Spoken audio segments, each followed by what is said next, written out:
Welcome to Toyota Time with Timmy the Toolman and Sean. We are on location yet again at Chris's Garage over here in San Francisco. Now the sick mod we got for you today is a set of lower and upper rear control arms. These are made by Off-Road, and Mr. Harbert has made a pretty good product right here. So if you don't know about Off-Road, go check out his website. He's got a lot of stuff for sale like Duro Bumps and cam eliminator kits and Unkeith goodies and much, much more. He's been a vital part of the off-road community and furthermore the 3rd Gen Toyota 4Runner off-road community. So definitely go check out his site if you're looking for some sick mods. Now these things are pretty beefy. You can tell by this tennis ball how big these joints really are. And the nice thing about these is they're adjustable. So they have threads so you can make them longer in case you want to change the pinion angle of your axle after a lift. If you don't have a lift, your pinion angle hasn't changed, and you probably don't need to adjust this. The length of the stock arms that connect your rear axle to your frame do help eliminate a lot of additional travel since they limit how far the axle can really go. But when you start to adjust your rear end lengths longer, you're going to get into some territory where you are going to want to start thinking about your pinion angle. The reason you'd want to install something way beefier like Off-Road's control arms is to add some strength to your arms. If you go off-road with your rig like me, if you come down on a rock the wrong way, you could potentially bend your arm and you'd have to get new ones. And what's even nicer about these arms is they come with Johnny joints. Well, mine are a little bit special. I have Shawnee joints on mine. So after a long time of research and development and trail testing on Jason's rig, Sandy, he has dialed in the lengths that we see here. So the benefit of these arms over the competitors are they have a thick-walled Dom steel. The lowers are 1.625 inches and the uppers are 1 inch. It's pretty much the best balance between strength and clearance throughout travel. They have a nice powder-coated textured black, so they protect against rust.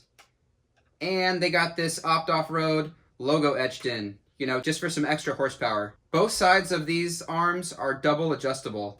So this allows you to correct your pinion angle and prevent premature U-joint wear, also helping minimize vibrations. If you have a lift, then your pinion angle is going to be adjusted from stock.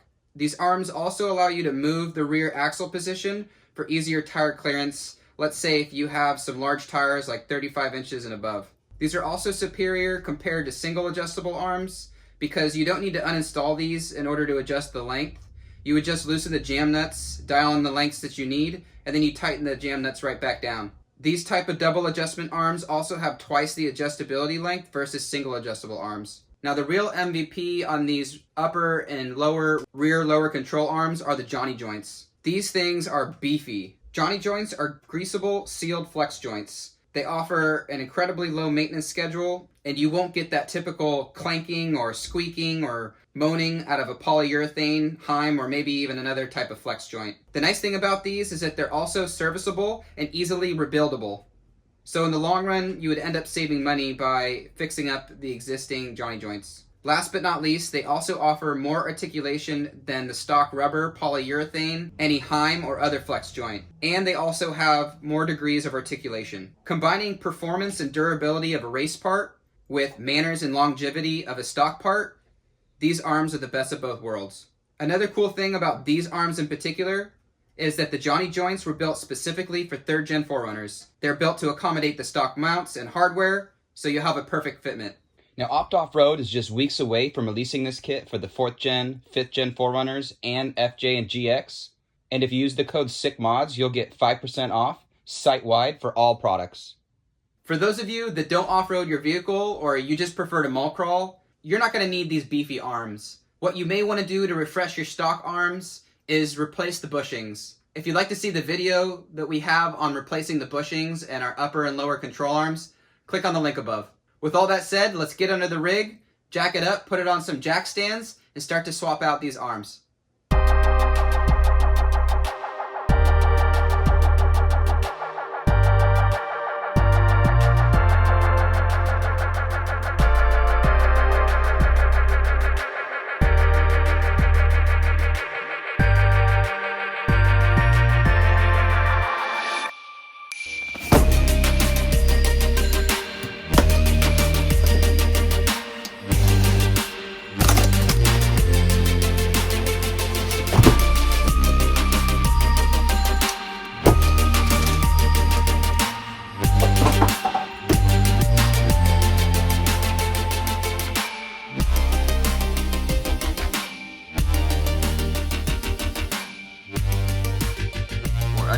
vehicle on the driver's side, and we're first going to tackle the lower link.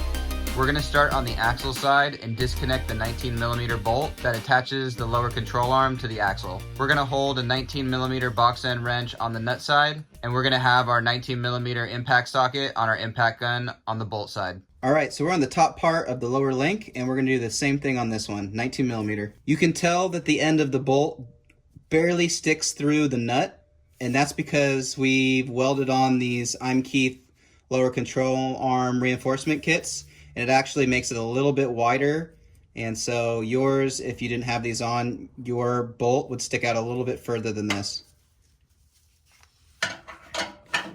19mm impact gun, and I'm going to support the arm and pull out the bolt here.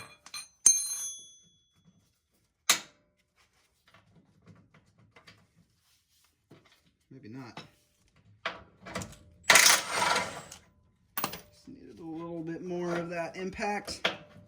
All right, we got it out. And now we'll get our new, more beefy opt-off-road link back in. So now that we got the stock arm off the rig, we can compare the length with the new arms. And a cool trick is to put the bolts back into the holes and line this up with your arm so you can get the same length if you're looking for the same stock length. Because these arms are double adjustable, once you have them on the rig, you can loosen these lock nuts and adjust to the desired length. So now that we confirm the length that we want, we'll lock up these jam nuts and we'll put it back on the rig.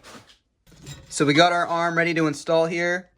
We're gonna orientate this with the silver jam nut on the axle and the gold jam nut at the top right here connecting to the frame. So first we're going to slip in the top here, give it a little wiggle.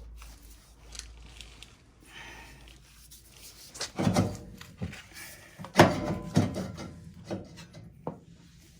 going to put the bolt in from the outside.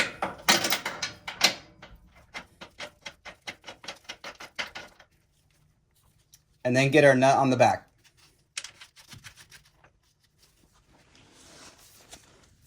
Before I tighten this up, I'm going to get the backside on the axle, and then we're going to torque these to spec. Just to give me a little bit more wiggle room, I disconnected the end link from the mount on the frame here. And now we're going to let down on the jack a little bit so we can fit the rear end of the arm into the lower mount on the axle.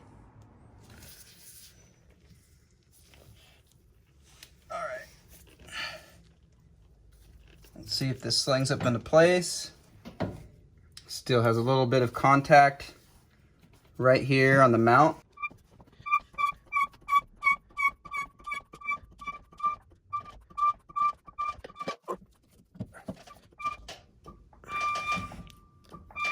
Got it.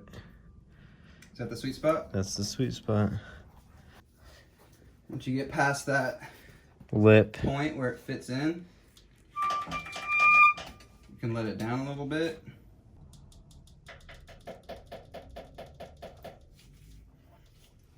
Alright. Try the bolt again. Let the axle down a little bit. Yeah, there you go. Yep. There's just that money spot when you're lifting the axle up and putting it back down.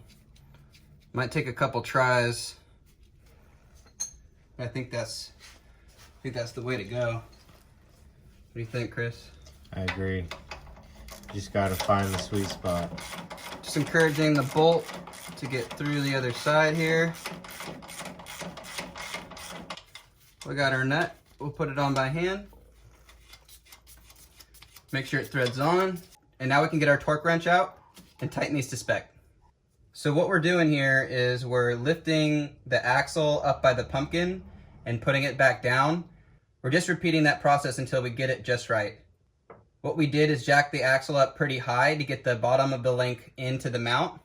And then we had to lower it down to line up the hole with the bolt. Once we found the sweet spot, the bolt just slides right through. We're still on the driver's side. We're working on the upper control arm now. The difference on this one is it's a 17mm instead of a 19 on the bottom. We didn't tighten the jam nuts or torque the bolts to spec yet. We're gonna wait until the vehicle settles on its own weight and then tighten those up last. Chris is gonna get on the 17mm nut with an impact gun, and we're gonna zip this off. So what we have up top here is our washer and then our nut. So I'm gonna hold the nut while Chris zips the bolt out.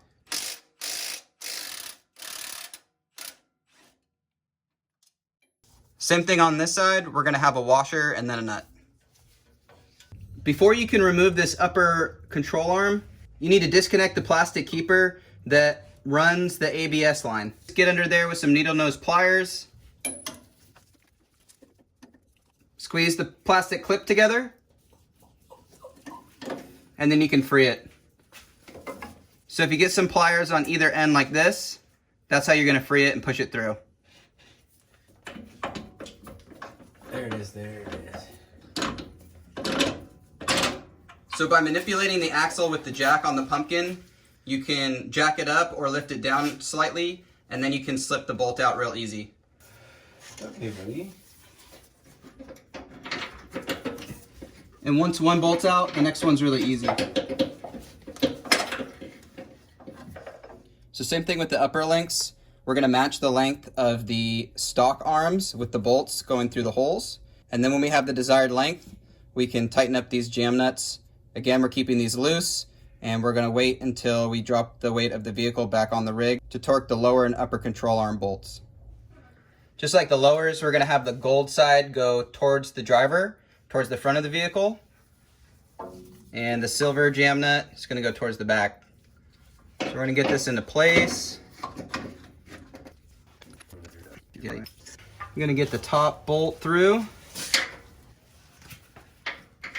Come from the side.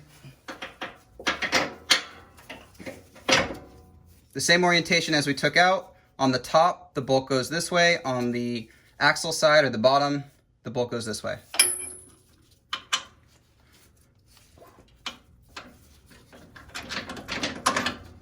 So we left it at the sweet spot, and we were able to get it through first try here. Back goes our washer and then our nut. Get that on by hand. And we'll do the same thing on the top side.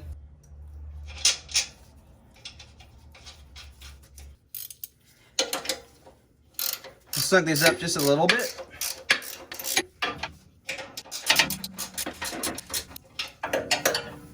The last thing we're going to do before we jump to the other side is secure this ABS line with some good old-fashioned zip ties.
And now we're going to torque both lower control arm bolts to 107 foot-pounds. So now that we got the bolts torqued to spec, we're going to tighten down these jam nuts. You're going to need a crescent wrench that's 2 inches wide or bigger. These jam nuts have a diameter of 2 inches. So you can see the paint marks I made on each side, just to make sure if anything loosens up, I'll be able to see that visually and tighten it back up. Now it's time to torque the upper control arms to spec, 64 foot-pounds. All right, so we're coming in here from the bottom with a short extension and a long 17mm. Am I on it? Yes, sir. Going by feel here.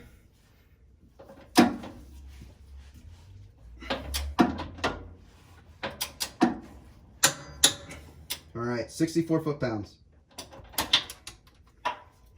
Now we're gonna lock the jam nuts in place. It's a little more than an inch. I think it's an inch and an eighth. Now that we got the jam nuts locked down, we're also gonna mark the top so we can keep track of where they were when we tighten them. Make sure that they're not backing out on us. Don't forget to torque your lugs. 85 foot-pounds. So we're all done with this job. It's pretty straightforward. You just gotta make sure that you get the axle at the right height, the sweet spot, if you will, to get the bolts through when you're installing the new arms. It's definitely helpful to have an extra set of hands, so make a friend or ask your mom to help you. You just need an extra set of hands. We want to thank Jason Harbert over at Opt Off Road. He makes an awesome product. So after our test drive, it feels really good.